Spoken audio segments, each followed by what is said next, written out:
best clinic dito sa Pilipinas. Alam niyo naman yan. Now we're going to meet Dr. Vicky Bello. Hi, Dr. Hello! How are you, sweetheart? Oh, so nice to see you. And hi! Hello, Mons! Kamusta Si mo? Mona, and ito naman si May. Hi, May! How are you?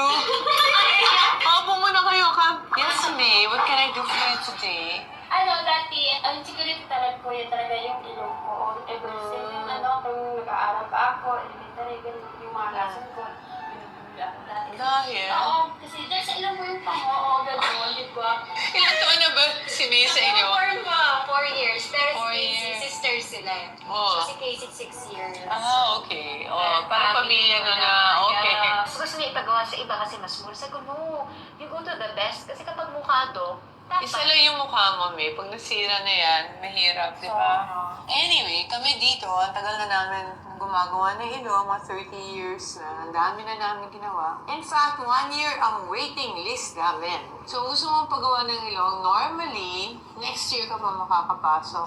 Dahil VIP. Visual, Mag-overtime po ang aming doktor ng alas 6 ng gabi hanggang alas 12 para lang magawa ilong mo. Di ba? Yes. So, anong tsura na ilong gusto mo? Liza Soberano. Okay, request. Ikaw yata may gusto mo na. Ako talaga, sabi ko dati, pupunta talaga ako sa Belo ng Bagets na noon, tapos pinagalitan na ako ni Mama, kaya nga ipaprap ko yung lamin ko.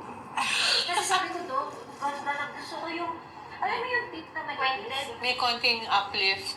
Oh, cute. I love your nose. It's okay. Please don't touch it.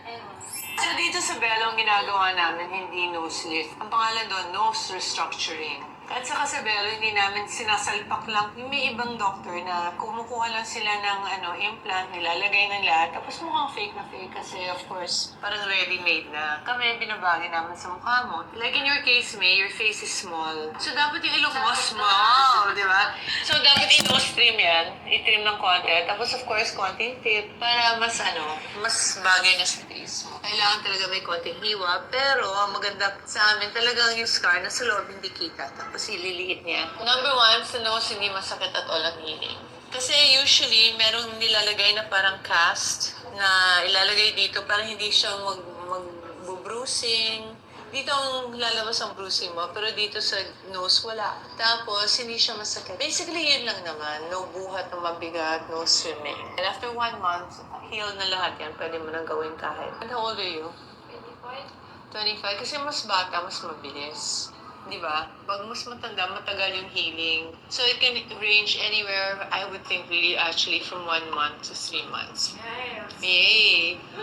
Right? Oh. Excited to. Kasi you're the type of person, man, you like to make I like people's to be dreams. happy. And I think in her case, it would make a big difference. Si Dr. Yap kasi ang amin number 1 surgeon dito.